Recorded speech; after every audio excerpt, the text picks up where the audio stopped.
is the time. This is the last message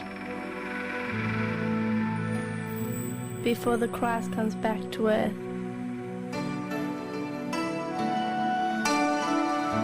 Hear this message. For a long time, mankind has been hanging on the cross.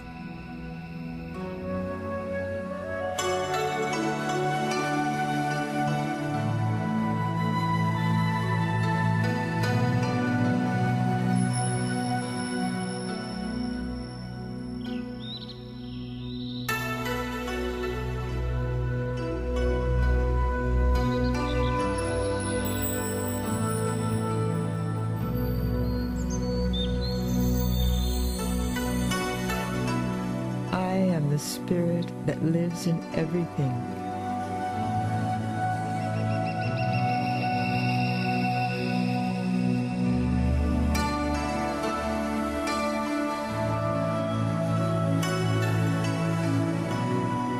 I am the voice in the cosmos, in the wind, and in the nature of all that is.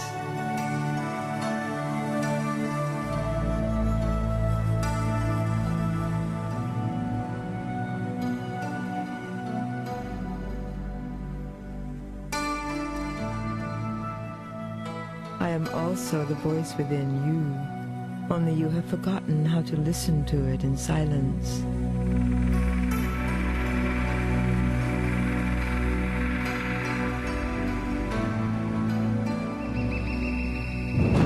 So listen now to the message on the outside, which is important during the last days of this old world, because every ending is also a new beginning. As a spirit of this planet, you are a part of my being, as much as I am a part of you. Through you, I have lived thousands of lives to gather my experiences. Concealed within you, I have experienced innumerable cultures and personalities within the eternal cycle of life. When life reached its peak after having evolved from the minerals through to flora and onto fauna, the snakes of wisdom, the already completed angels, descended in order to grant man his higher inner guidance. Therefore, two voices now lived in each man. Through reincarnating from one to the next life, he felt drawn towards his higher self. Now the time of awakening has come, when each human being can unite with his higher self in order to accomplish his ascension.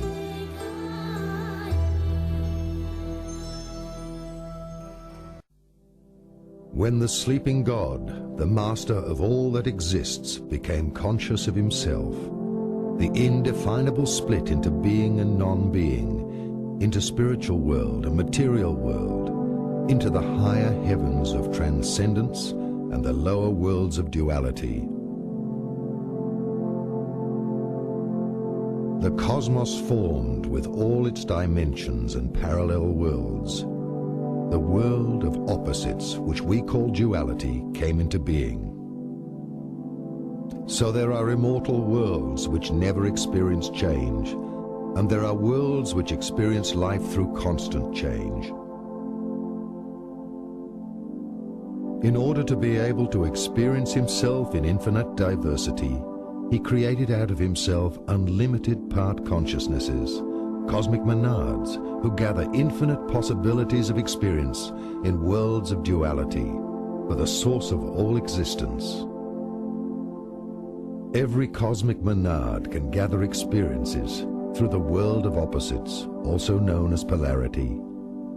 Because such a part of God never descends into the mortal world of polarity, but only has to gather experiences, it separated a part of its universal mind and created the souls, a vessel for the universal experiences. The souls, on the other hand, worked in such a way that they needed many individual experiences, However, they could not identify themselves with these experiences.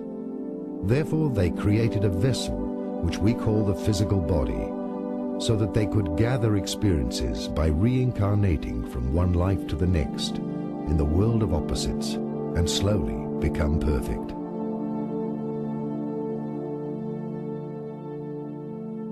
This parting is the rising of the cosmic Christ, or the cosmic crystal, which grows during the exhaling cycle of the source. One could also compare the growth of the cosmic cycle with the tree of life. Matter is the slow transformation from spirit into light and sound, and ultimately into alchemical crystallization. We are condensed shapes of light, like leaves of a tree, which after falling in autumn are reborn in springtime. Our experiences are preserved in the souls. The cosmos is like a school with many classrooms, and therefore there are, as in a school, different grades of maturity. These grades of maturity of the worlds are separated by different levels of vibrations of matter in different dimensions. Thus, different material and spiritual worlds may exist in one place simultaneously. The physical eye, which perceives everything on the frequency of the three-dimensional world, can see only the three-dimensional world. There are 12 planets in our solar system, 7 on the material frequency, which are inhabited by higher developed beings, and 5 inhabited in the spiritual dimensions. Mankind has always asked where it came from and where it is going. Scientists of all ages have tried to find the origin of life through physical evidence. They have split matter, studied the microcosm and macrocosm, but even so, they only observed life from a certain perspective, adding rows of parallel interpretations of reality. But they overlooked the most important thing of all, the creator of matter, the spirit that lives in all things, the blueprint and information which forms all matter. They see only subjective partial truths because the objective reality is an indefinable state of existence, out of which all conceivable partial truths emerge. They will keep splitting life down to the atom, but will not be able to prove the existence of the spirit. The experiment compares with attempting to capture beams of light. Human beings can never catch up with light unless they themselves become light. The same applies to mankind. It will never be able to prove the existence of spirit, but can only become spiritual itself, a process which the initiated call metamorphosis. Until then, even the most splendid achievements and inventions, as well as attempts at explanations of mankind, are an unconscious dream of being still asleep within the development of humanity. For millennia after the sinking of Atlantis during the Dark Age, man has been separated from himself and has been in search of the Holy Grail.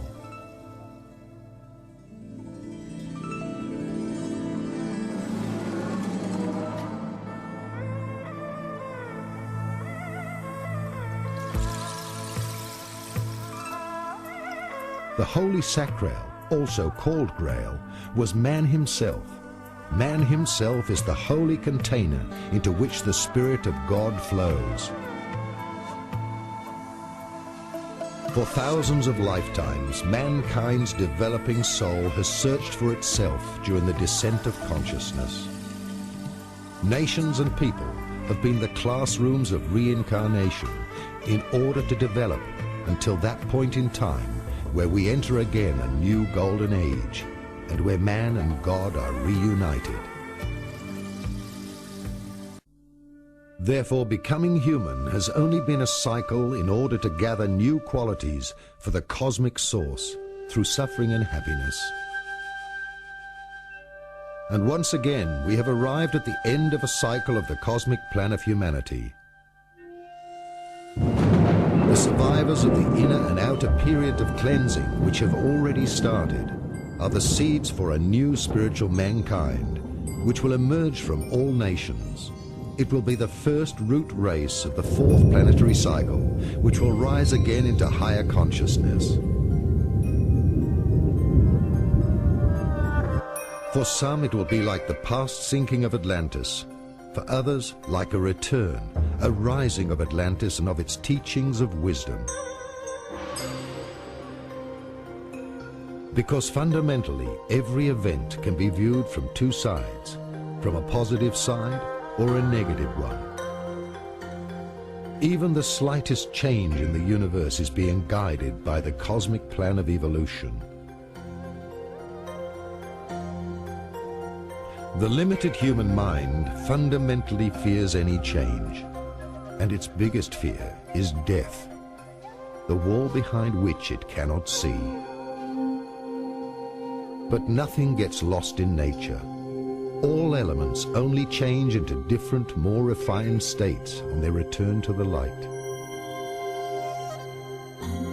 So mankind is on the verge of the greatest changes within this planetary cycle, a global metamorphosis. These changes will not only touch the lives of all nations, but it will reach beyond all boundaries of life's disciplines, which have already really only existed in thoughts and the actions of humans. Not only does planet Earth change its exterior, its alchemy, but also there is nothing on this planet which is not now in the process of structural and spiritual change. Every process which is not understood brings along a crisis of creation until the process of change has been understood. Thus the future human being finds himself in metamorphosis, like a caterpillar which does not know that it will become a butterfly.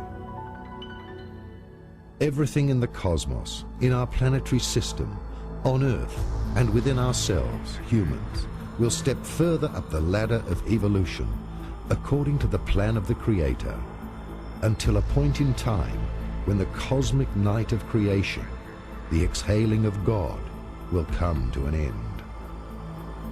We need not fear any of these changes, because everyone will, as at the end of a school year, progress to the next grade according to his development, or repeat the last year. Heaven and earth will be new. Even a new planet in our own galaxy will be born into a second sun.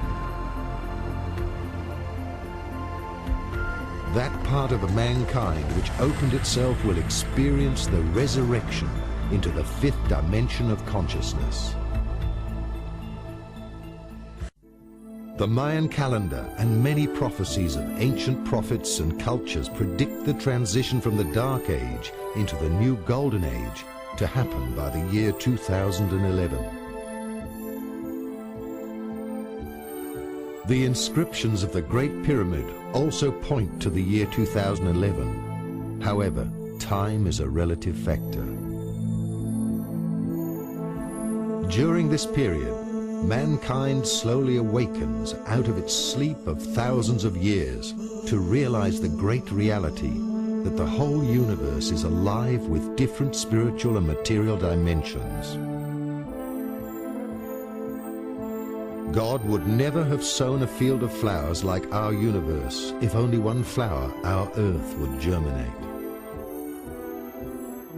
From the year 2011 on, prophecies predict the birth of a planetary consciousness. That is, that we will recognize ourselves in one another, that we are all different, but that we are one in spirit. Then will follow 1,000 years of spiritual completion of mankind, the kingdom of peace of 1,000 years, when the masters of wisdom will appear. Until that time, not only will parts of mankind step back into the fourth and fifth dimensions, but also the cosmic fall of the Omega cycle will end. God's exhaling flows into the inhaling. The alpha cycle commences. Everything returns to the source from which it originated. We are concluding the spiritual involution and the parallel evolution of the physical body. Our forefathers passed on this mystery in the shape of the Sphinx before they left this planet.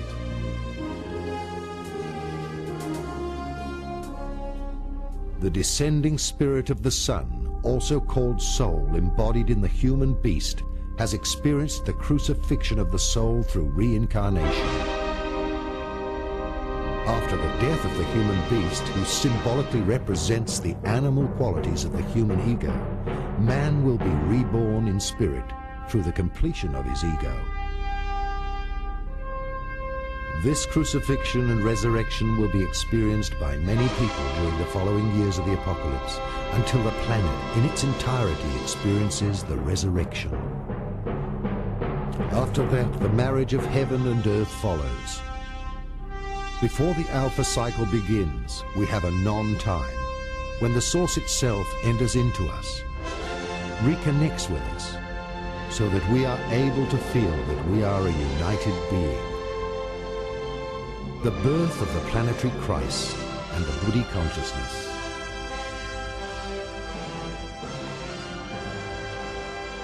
The return of the Christ, the return of the teachers of the worlds, the returning of the extraterrestrials, or heavenly master teachers, therefore all point towards this event. The planetary birth of the Christ consciousness, the neural webbing of mankind into a collective consciousness. However, until the conclusion of this quantum leap into the seventh dimension, the greatest changes will happen on Earth.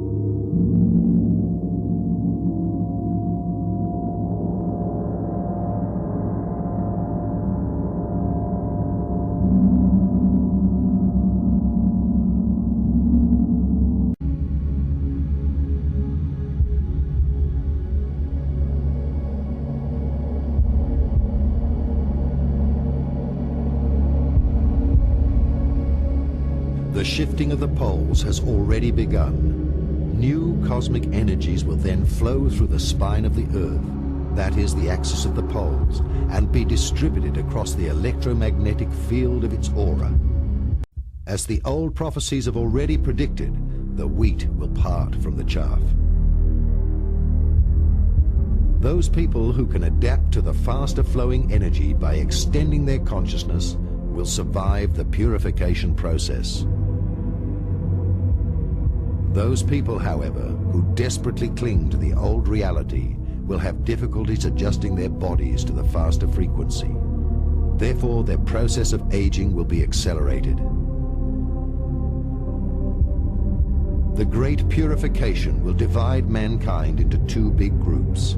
Those who will consciously want to recognize the spirit in its entirety, and the others who will continue to believe only in the things visible and provable, and therefore will exclude themselves from the opening of higher dimensions of consciousness.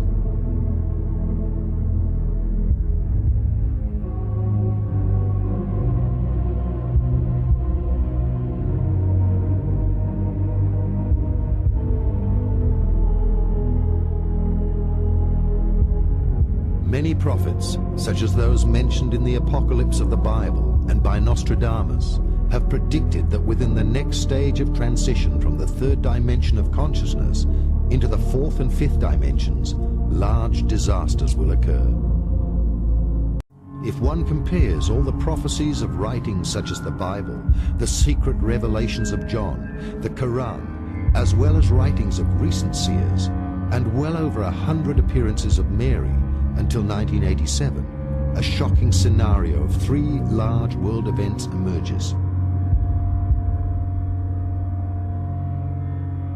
The three great judgments of the world stand for three large world wars, which in turn are fulfilling the group karma of whole nations.